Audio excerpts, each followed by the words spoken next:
It's been a while, but I'm back, and we have a lot to go through. So much to go through, my god, it's been like 5 weeks, 6 weeks. My GPU was out for RMA, took way longer than it should have, and it's time to catch up. First things first, the biggest thing is this. Troy Mythos. So Troy came out last year, almost exactly a year ago now, and I was unhappy with it. It kickstarted my critiquing, which continues until now. So that's almost a year now that I've been rogue. And we have a doubling down on all of the problems. I have to say, they are attempting to take another go at this Troy thing, because it hasn't really worked. People were not buying the DLCs. It doesn't look like many people were ever going to buy this on Steam. The game was pretty much just dead and ignored. Like, no one touches the multiplayer. Troy was just a failure, an absolute failure. But now they are going to try something here. They're going to attempt something. This is going to be a really bold, daring coup that they're going for, because what they're going to do here is try and convert some of the captive audience of Warhammer fanboys that regrettably now constitutes their entire consumer base, because of course they've just shoved out all of the actual core audience that they cultivated over probably like 10 or 11 years. Like after Shogun 2, I'd say, is when there was really the drop-off. Like 12 years, because Fall of the Samurai was the last solid, dignified Total War game.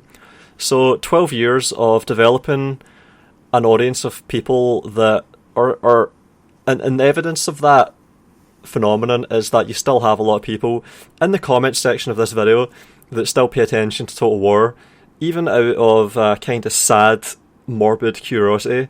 Like, these are people that have been captivated by this franchise and are still looking at it, but are just not going to buy games that are not good.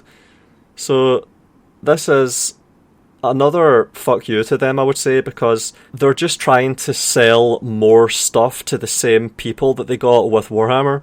And this is interesting as well. It's not enough for Warhammer fanboys to just buy Warhammer games. You now have to buy non-Warhammer games here. See, they're trying to convert them into being actual core Total War fans, but it's not going to work. They're only here for Warhammer, because the actual Total War gameplay doesn't really exist in 2021. It's not really there. It's all Warhammer. It's Warhammer or nothing, pretty much. And you can see it in what they're going for here with the gameplay and the way they're marketing this. So let's have a look at this.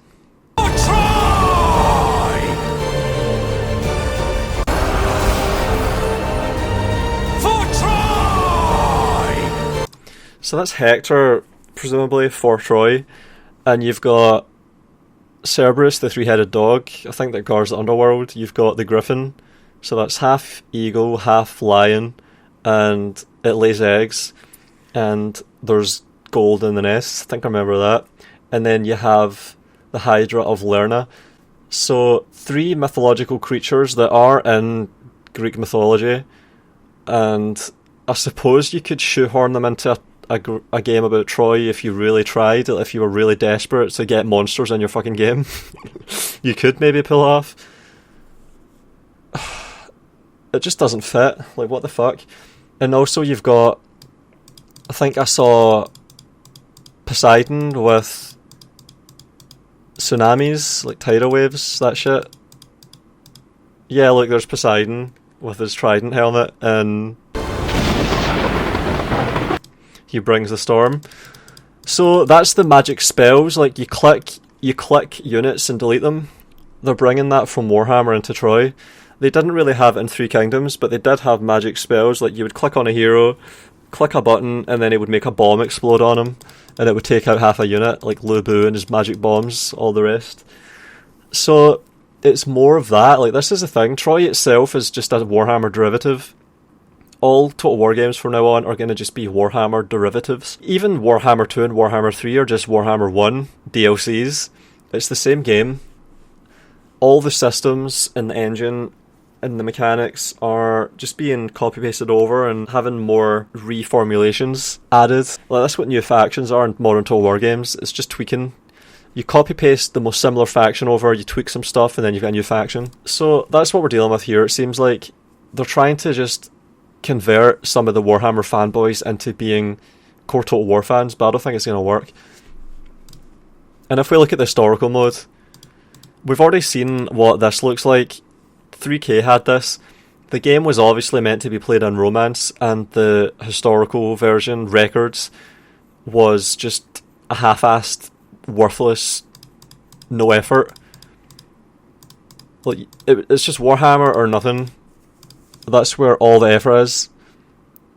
The ones that simply do not have a place in our historical mode. If you've ever almost defeated a unit only for them to use an ability and heal all the way back up, you're probably quite happy right now. Well, I would be, maybe, but remember, we still have the same game. It's like you've still got the hit point system, you've still got ball and chain generals with armies, you've still got the spreadsheet approach to the gameplay with all the number crunching and the stats, and you've still got the fake difficulty. It's still the same game, they've just taken out some of the annoying things, but the game is fundamentally the same. So it's patronising and condescending to expect that people would be happy by simply removing a few things that a lot of the time they could have just ignored anyway. Yeah, that's Troy Mythos. It seems like desperation to me at this point. It's like they seem to know that once Warhammer 3 comes and goes, well, it's over for them. They cannot make a Warhammer 4 after a Warhammer 3, surely not. So they have to be thinking ahead now. They have to be preparing for what comes next. They've already finished Warhammer 3, surely. It's probably going to be really mediocre, disappointing, and they've done almost all of the work. It's nearly done, or it is done, and they have to start working on the next thing. So this is preparation for when that thing comes. They're trying to give Warhammer fanboys the suggestion that maybe other Total War games can be played as well. It's like a bike with stabilizers on it. I think Americans call it training wheels. It's like you're putting Warhammer into other games to try and tempt them over. So yeah, this historical mode is going to just be worthless. No one's going to care about this in like 3 months. That's how it goes. You make disposable games, you get disposable fans, and you get disposable YouTubers. We'll get into that more in a minute. I'm honestly more interested to see this than the Mythos mode. We all know how Warhammer plays, but it's been some time since we've had a proper historical experience. Finally, I can play this game. Historic mode is what the fans want. This feels like the revival Troy needs. Yep, see, so it's like there's a bit more interest in the game now. That's the main thing. That's probably the most important thing. Just making Troy feel like there is any appeal to it whatsoever in 2021 when it hits Steam, because they need people to pre-order it and buy it on Steam, and no one was going to. Nobody was fucking going to. Everyone that wanted to play this game, really wanted to, just bit the bullet, downloaded shitty Epic and played it, and was disappointed by it, and told everyone that didn't buy it, it's crap, I got it for free and I didn't like it. I saw that going around a lot. It was like a meme. I got Troy for free and I didn't even, and I still wanted a refund. I still wanted my money back. So it's like, that's exaggerating a bit. It's obviously cheeky, it's memey, but that's the point. It wasn't a delightful game that you don't want to miss. So when it hits Steam, no one has any reason to buy it. So they needed to do this. So that's another motivation that's unvirtuous. It's coming to Steam. They need to have some excitement around it, number one. And number two, which I think has been completely overlooked, they need to try and get some of these Warhammer fanboys to start buying shit that isn't Warhammer before it's too fucking late. Alright, on to the next topic. Actually, lastly, I need to cover this. This was posted in June of 2018. So this was a year before 3K launched, and of course 3K has now been canned, it's been cancelled, it's gone, dead. And this guy said a year before 3K launched, anyone feels sad that Three Kingdoms is developed in this way, Three Kingdoms is claimed as the next main historical title. However, the game is indeed a fantasy game with a classic mode. Exactly, that's where it was. He was right. This guy was on the ball. Historical records mode in 3K was just completely undignified, just an afterthought. Actually, I can accept that the romanticised version is based on Romance of the Three Kingdoms, but after watching the gameplay, I feel that the fantasy level is far beyond Romance of the Three Kingdoms. It is more like a Dynasty Warriors game with Warhammer's mechanism. So he noticed a year before 3K even launched that it was just a copy-pasted over Warhammer with Chinese Romance of the Three Kingdoms flavour. So it's just copy-paste, duplicate, tweak, sell as something different. That's how Total War has been going since Warhammer 1 launched. We've had how many games since Warhammer 1, and they're all fundamentally just Warhammer 1. Someone may say that there will be a classic mode, but the fact is that there will be no dramatic difference between the classic mode and the romanticised mode. The two modes will certainly share lots of game resources. I can already anticipate that classic mode will only change the heroic general into general's bodyguards and replace some events. That's it. Oh my god, this guy was on the ball. He fucking nailed it. And that's exactly what they did, and I anticipate that it's pretty much going to just be the same thing again. You're still going to have all the same problems in Troy Mythos historical mode. It might in fact be even worse. It might be even worse. The fact that the default mode is fantasy also implied that the game's new mechanism and new features are all designed around it. Correct. Turned out to be true. I don't think CA will make some features exclusively for classic mode, which means the classic mode is just a trimmed version of the romanticised mode. Exactly, trimmed version, that's it. It's really a shameful display that this game is advertised as the next main historical title, but the default mode is fantasy. Anyone has similar thought? He was right.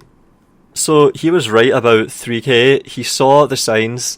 There was enough to observe to be able to accurately infer all of this, and he did it. And it seems like we might be able to do it again. Someone should go through Troy Mythos and see how much of the animations are just recycled from Warhammer. Are there instances of monsters in the game that really should not be there, that have no place in Troy, that were included purely on the grounds that all of the work had already been done and it would be really easy? Did they just go through the Iliad and all of the ancient Greek mythology, all of the the lore, and just see how many monsters had some resemblance to Warhammer monsters that they had already done the work to rig and model and texture, that they could easily just copy paste over and get away with making people think that it's a new effort, a new work? That's what someone should do when Troy Mythos launches. Go through and calculate the percentage of the game that is just clearly recycled from Warhammer. That's what has to happen, I think. I would do it, but of course I don't play Warhammer. Someone out there, if you play Troy and Warhammer and want an idea for a video, there you go. That one's on the house. Alright, next subject.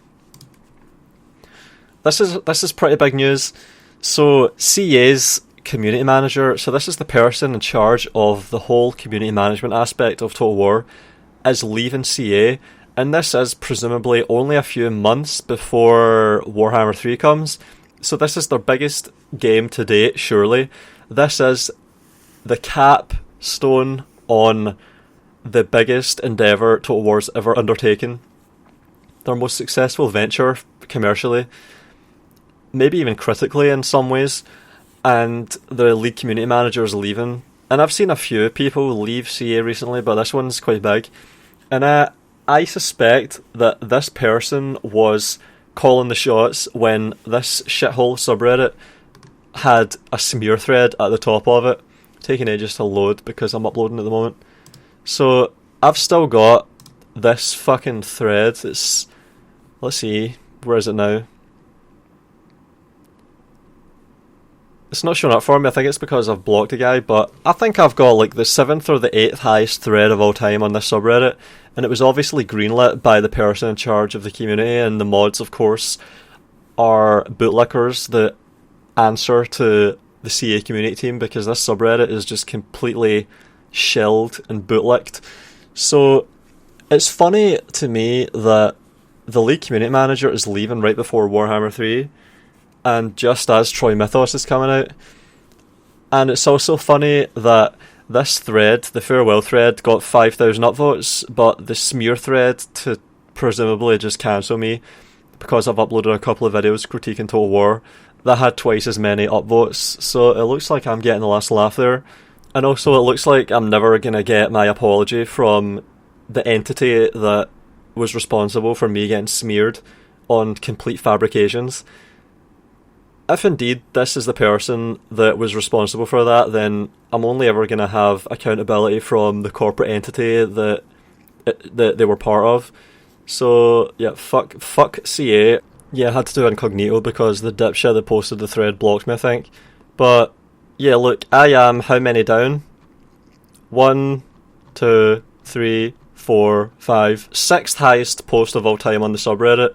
I'm the 6th highest with 10,000 upvotes, and the farewell thread for the person responsible for that thread, I presume, has about half that, so it looks like I get the last laugh. Also, I still think it's really funny that I didn't get an apology for the complete smear job. They pretend that it isn't a complete smear to this day. So they haven't apologised to me for this fucking bullshit, but do you know who they did apologise to? Do you know who actually has had an apology from CA? Fucking Arch. The guy that debated Richard Spencer on the merits of an ethno-state and that uploads videos shitting on SJWs to this day on his second channel. That's who they'll offer an apology to for calling a dickhead, which is correct, but they won't apologise to me, the guy that got fucking smeared after spending like 10 years doing nothing but uploading ambitious gameplay and making their games look good and offering actual merited critiques. So yeah, fuck CA. Just want to say that. Fuck CA and fuck anyone at the company or that's about to leave it that had any hand in that. It confirms what I once said, almost exactly a year ago now. They don't care about the calibre of person they have affiliation with. All they care about is your ability to help them move Warhammer games. So if you ever needed to sum up CA and their community team, there you go. That does it perfectly, I would say. So they don't actually apologise to people. All they apologise to is the entities responsible for helping them sell Warhammer. Because that's the difference. I don't have a captive Warhammer audience, and I say fuck Warhammer, so I'm absolute scum to them. I've got no value to them whatsoever. I'm just a threat to them. But if you're someone that has Warhammer fanboys listening to you and paying attention to you, you're valuable to them. They have to be nice to you. They have to treat you well and lick your feet and roll out the red carpet, even if you're a piece of shit. It's amazing. I think it's absolutely fascinating. It's amazing that they're so transparent about it as well. Alright, next up. Next up is the Rome Total War board game. I don't play any board games, I don't know anything about them. I don't know anything about Warhammer either. I just thought this was funny. It's like they're still milking Rome Total War even after they did the remaster, which has a patch that I think just doesn't work. Like, I looked down the patch notes for Rome Remastered, the latest beta patch, and I thought, oh, that looks quite good. It seems like they're fixing a lot of the stuff that I complained about. But then I opted into the beta patch, launched the game, tried playing some battles, and I'm sure that some of the things that it said in the patch notes were fixed or still not working. I just don't get it. I don't get it. Like, see when I make a group and I have an order of the units and then I drag the group, it doesn't preserve the order of the units. What the fuck? And also the drag selection is still there, the delay. All the delays are still there. And the biggest one, I still have locked keybinds in Rome Remastered. I still have them. I thought that they were going to fix that. Ugh, it's so strange. Alright, next up. Alright, so I've made a few videos on Mr. Smart Donkey by now, and it's at this point it's just funny to observe his shenanigans, and he is spamming the shit out of Shogun 2 at this point. On the one hand, good on him for playing an actually good game. On the other hand, what the fuck? He made a sponsored video where he said that Three Kingdoms was the best Total War game, his favourite game, and that was a year ago, so he was paid money to make this video, and he made it, and it's got 94,000 fucking views, 9 minutes long, and he says that Three Kingdoms is his favourite game. But then, fast forward, what about Total War Three Kingdoms version of this? I considered it when I still played 3K a lot, but I've seriously started disliking the combat in that game since then compared to Shogun 2, so I'm not sure I'll ever bother. And while I could safely say I'm one of the more knowledgeable people on Shogun 2, I can't really say the same for 3K. Anything I'd say has been better said by Serious Trivia.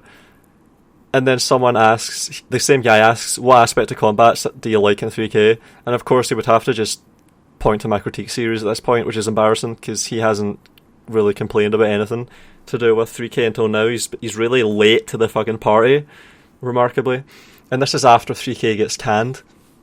So, while 3K is being carried by CA and they're working on it, and it's an active, alive game that has all the same problems, and I should point out, 3K is largely fixed today.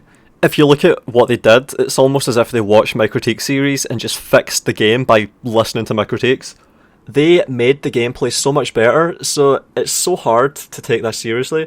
I've started seriously disliking the combat in the game since then, compared to Shogun 2. They fixed it so much. It's way fucking better now. Cavalry can no longer just wrecking ball through everything, and it's only now that you started to complain about the combat in the game and the battles. Now that they've been improved drastically, it just does not add up. It's almost as if 3K gets no views, and it's a dead game that they've abandoned and it has no future, so it has to go back to playing the game that's actually good, that he actually likes, that still has a dedicated audience. Like, see if he was to upload 3K videos today, they would probably get like 300, 400 views.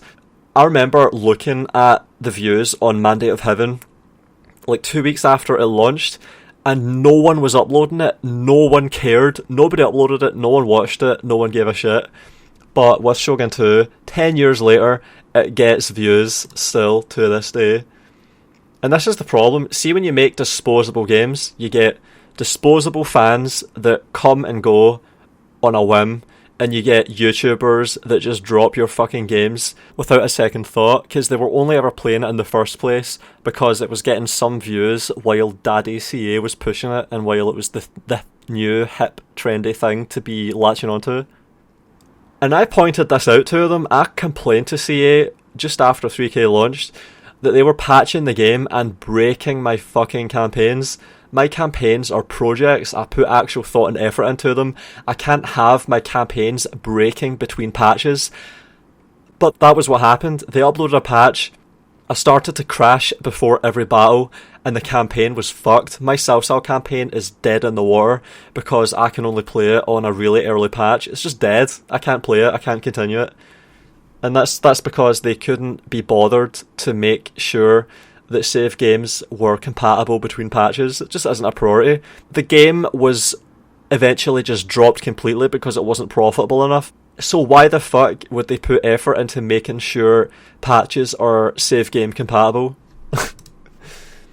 So I wonder if he was being genuine about what he thought about Three Kingdoms when he was, let's be honest, fucking shilling it in product placement videos to say that it was the best Total War, and uploading videos of it when he thought it would get views even though the battle sucked.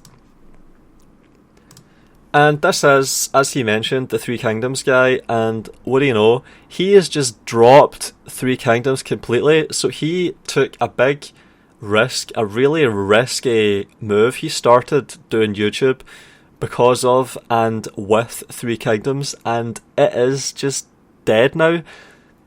He built 19,000 subscribers on the back of Three Kingdoms. He was hoping to make a gig out of this whole thing and continue with it, presumably for years. But because CA unceremoniously just fucking murdered 3K, he's just ditched it completely. Like Assassin's Creed, Frostpunk, good game, that's a good game. I recommend Frostpunk, at least he's playing good games, that's credit to him once again. See, this is the thing, see when people are not uploading videos of shit games for money, or start a commercial venture, like make a business out of their YouTube channel, when they're allowed to play games that they want, they pick good games. Look at all this Shogun 2, and then Frostpunk. Yep, look, there's no fucking 3K anywhere really. This is this even gameplay? Like, this is 3K flavoured, but there's no gameplay here. Like, he's not uploading 3K. He's just dropped it. So they've both just dropped 3K, and they were the only people pretty much that touched 3K. So you're never going to hear about 3K ever again. It's just dead. Maybe something will happen around 3K2 if CA were actually being honest about their intention to do that, but I don't know why they would. I don't know how they would justify making a Three Kingdoms 2 when Three Kingdoms has just been ditched so quickly by everyone. No one cares about it. It's just a dead game. Alright, it's going to be interesting to see what happens with Troy Mythos in a week. And there's something else I'd like to talk about that ties into all this, and that is Games Workshop. I've been posting a lot of threads on my subreddit recently about what I think about Games Workshop and Warhammer and how that's poisoned Total War and the influence it's had on Total War, but I think that's too much to cover in one video, so I'm going to have to do that some other day. I think I've covered enough in this one. Alright, thanks everyone for watching. It's good to be back making videos covering this franchise. It's entertaining. I get more fun out of watching and analysing what's going on here in Total War, in this bubble, this space, than I would from playing these games. I think I've said that before, but it's so true. It's just funny now. It's amusing. Like, all these shenanigans, it's hilarious. Yep, so it's going to be funny when Troy Mythos drops, and because of course, like, never forget this, if Troy Mythos is actually a good game, that changes everything. That means that all of the prediction and observation that I've made has been turned on its head, controverted, because that's the most important thing. Are the games actually good? Are they well made? Are they fun to play? Is this a good situation? But it seems so difficult to ignore all of the signs and indications and patterns that suggest that I'm not going to care about it. It's not going to be a good game. And maybe I can establish that a bit more when I start talking about Games Workshop and Warhammer and Warhammerisation in a bit more detail. For now though, that's it. Thanks for watching everyone, and make sure you donate to the prize pool for the September Shogun 2 tournament. That happens in a couple of weeks. Looking forward to that. Prize pool is empty at the moment, so appreciate everyone that chips in. Thanks a lot everyone. See you next time. If you'd like to support me, I've got a Patreon. I also try to reward donors with perks. Special thanks to Matteo Olivetti, Nerdington, The Rodo451, Halcyon, and Robert Sparks.